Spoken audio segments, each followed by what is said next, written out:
I converted to Catholicism. I wasn't raised in it.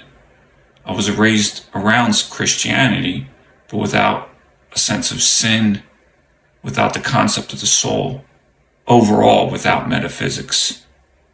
And so what I inherited instead was a moral system that did care about justice, equality, and the vulnerable, but it didn't really know what to do or help me understand what to do with evil, suffering, violence, or death.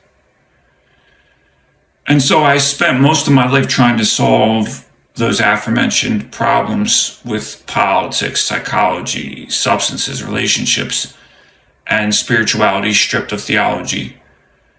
And for some time, I thought those things were enough, but they weren't. So this isn't a story about becoming religious or rejecting science or switching political teams.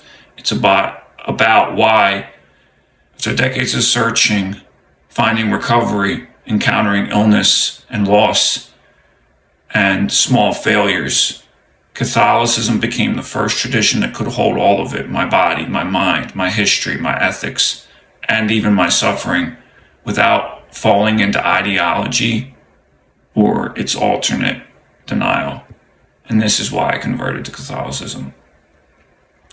Section 1. The religion I was raised in wasn't really Christianity. My grandfather on my father's side was a Baptist minister in Ohio.